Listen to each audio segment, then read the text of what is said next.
3-0. 11 and 77. Bye, Paulo. Professional closers. Yes, they are. Right, you are.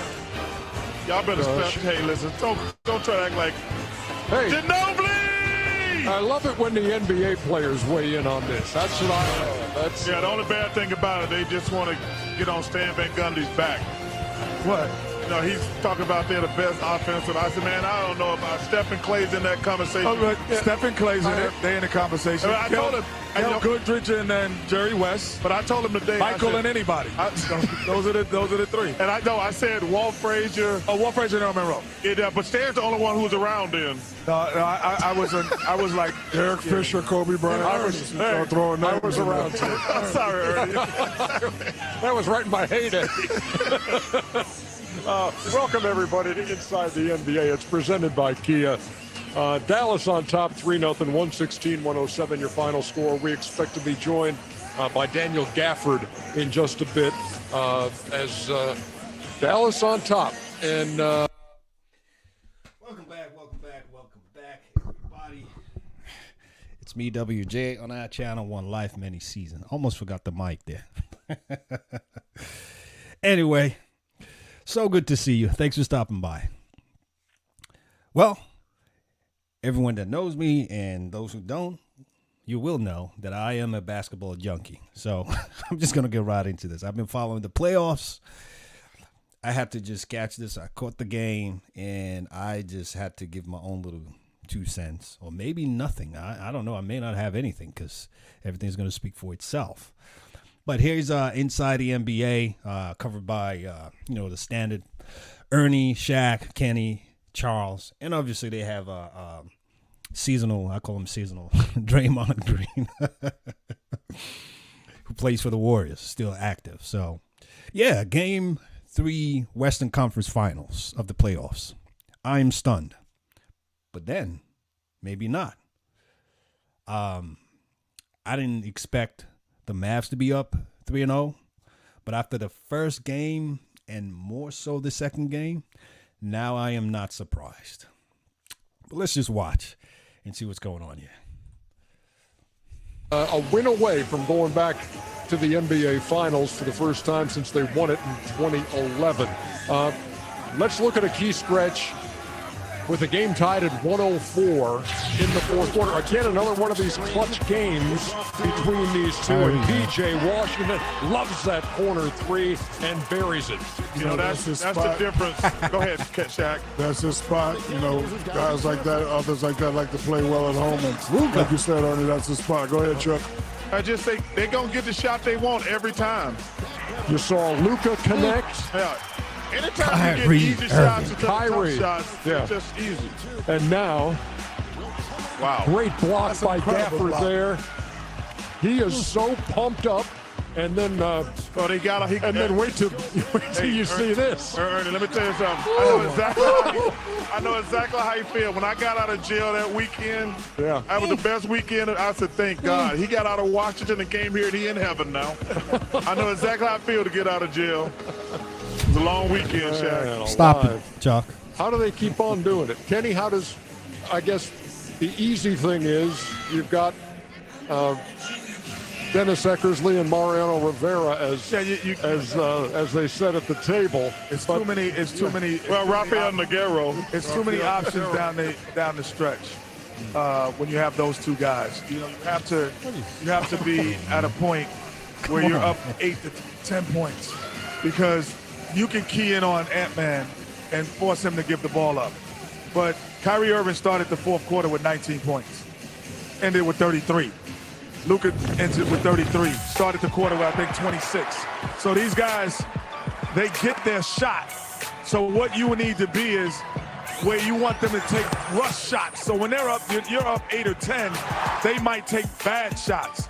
But when it's close, they're going to get a good shot, which separates them from anyone in the NBA since Clay and Steph. And I think Luka and Kyrie. Sorry, guys, just before Shaq goes on, just following up on Kenny's comment there, I totally agree. I mean, these guys, they're all ball players, so they know what they're talking about. But just from my own little 2 cents, I think Kyrie, he's bounced around some teams, and we know he's a champion already. He won a championship with LeBron at the Cavs. He's a well-balanced player. I know size sometimes may play a little bit to his disadvantage, but I think he knows how to work it out. He's just a great ball handler, sharpshooter, man. He's just a well-rounded player, and I think he's found a home with the Mavs. I wasn't really sure how it was going to work out, to be quite honest with you, when he was going to with Luka. And I just kept thinking, okay, so how's this going to play out? Who's going to be the one? Who's going to be the two? Is he going to be coming off the bench? I don't think so. I started, hey, let me know what you were thinking as well. But it's working out. I guess he's working out. And I think in one of his last comments, too, Kyrie had mentioned that, he sees, he's like, oh, giving props to whom props is due. He's like, this is Luka's team. He's the leader of the team. But I do see Kyrie as a leader. He's a leader in himself, by all means, by every aspect of it. So Kyrie is a leader in himself. So, but I really do respect the fact that he gave that acknowledgement to Luka as well. And I'm very positive Luka is learning a whole lot from Kyrie. Let's just keep watching and see what Shaq's got to say. Kyrie, we talk about experience a lot. They have to know how, when to do certain things. Luka talk about, hey, these guys double me, but when you're an experienced guy, you're a guy that's a go-to guy. Doesn't matter, Draymond, if they double, triple you. If you say, I'm going to get 33 points, I'm going to get 33 points. So I think the experience of how they play and being in these moments, these two guys understand what needs to be done. But any great offensive player, as a guard, a Michael, a Kobe, give me some other guys. T-Mac, Steph Curry. There's no such thing. You can't stop great one-on-one players because you can make them take tough shots, but they're gonna get the shot they want. Kyrie and Luka are gonna get the shot they want. I've never met a great offensive guard. Like, you can play, like Dan Martin's the best defender I probably ever played with, but we played the Bulls. And he made Michael work. Michael still got 35, 40, 50 points a game. You can make them work hard, but they're going to get a shot every time. Michael Jordan. To piggyback on Kenny's point, those guys, they are probably the two best closers. Or, wait a minute, I don't like throwing to get caught up on. They're in the conversation in the NBA today. Steph is in that conversation. I'm not who else in that conversation. Dame Lillard's in that conversation. But they're like, you're going to have to think about it. Those guys going to get a shot every single time. Let me say this, too, about just flow. Before we go into Ernie as well, yeah, Chuck was right, even though I felt like he was talking a lot. He always has a very good point. Hey, all these guys are all experienced ball players. So, yeah, those guys will get their shots no matter what. And that's the difference. You're talking to Michael Jordans, the Steph Currys, Dame. Damian Lillard, call him Dame, Dame Tom. We all know him.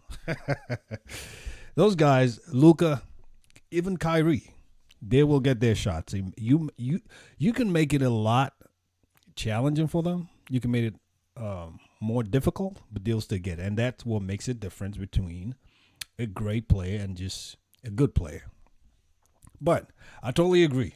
I mean, and one thing for me with Luka, I think his style of game has kind of grown on me. I don't know if I'm expressing it the correct way, but I never really used to like his style. He just felt very slow, very sluggish type, but he's getting his points.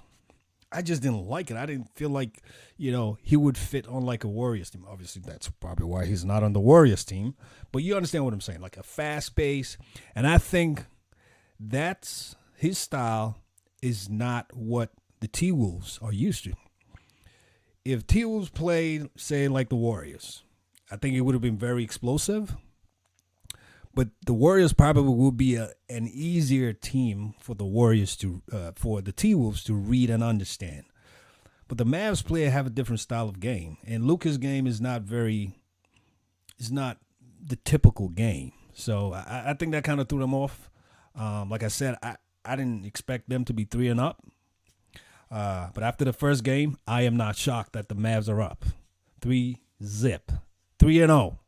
One more game, and they're back into the finals. The game, as we're sitting here watching it, got a monitor here, watching the court here. Midway through the third quarter, Minnesota's down 10. And there was an Anthony Edwards moment.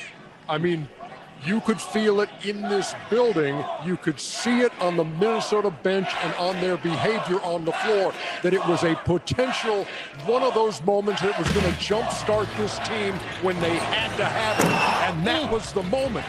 And then they come back.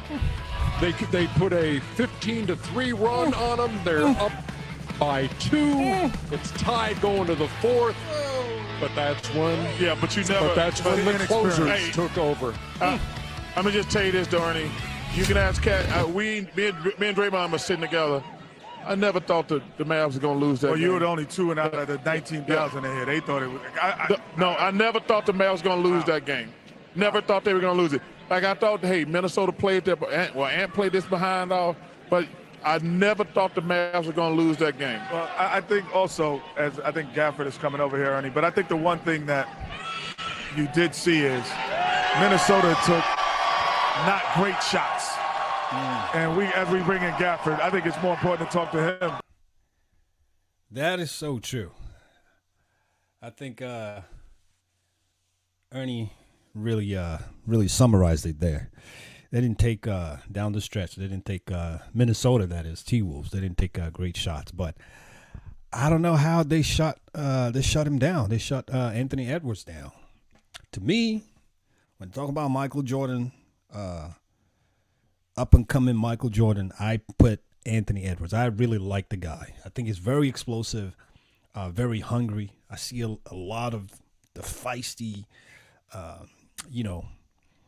style of playing Michael Jordan in him, a whole lot. So I'm not even questioning that. I think the Mavs just figured out a way to shut him down, because if they can go through the Nuggets, they found a way to beat the defending champions, Nuggets.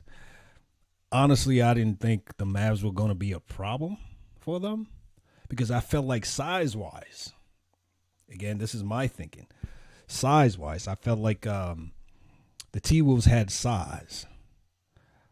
But somehow, I guess, kudos to Jason Kidd, the coach for the Mavs. He figured out a way to, all respect, much respect to Jason Kidd himself. He's a phenomenal point guard when he played, but now a coach. So I guess he figured out a way. I am still shocked that they're up 3-0. At this point, I didn't think they would be. But after the first game, after they were up, the Mavs were up 1-0. I'm not shocked. I wasn't shocked at the second game and then the third game. Obviously, they're not going to lose at home. I didn't think there was a way they're going to lose at home. They won on the road 2 games, back, straight 2 games away. Kudos to the Mavs, man. I'm proud of them. I'm sure everybody's already looking forward to Mavs and Boston Celtics. That's what we're expecting now. So if that doesn't happen, that will be NBA history news. News flash, breaking news, because they're both up 3-0. And from what I understand, no team has come back from 3-0 to win the conference finals. Hey, let's wait and see what happens. Thanks for stopping by. We're about to wrap this up. I'd like to know what you think. Please put it down in the comment section below. If you're new here, welcome to the family. We talk about a whole lot of things here. Again, this is me, WJ, on our channel, One Life, Many Seasons. If you're new here, please like, comment, share, and subscribe. Like, comment, share, and subscribe. God bless you, and I'll see you soon. You take care now. Bye-bye.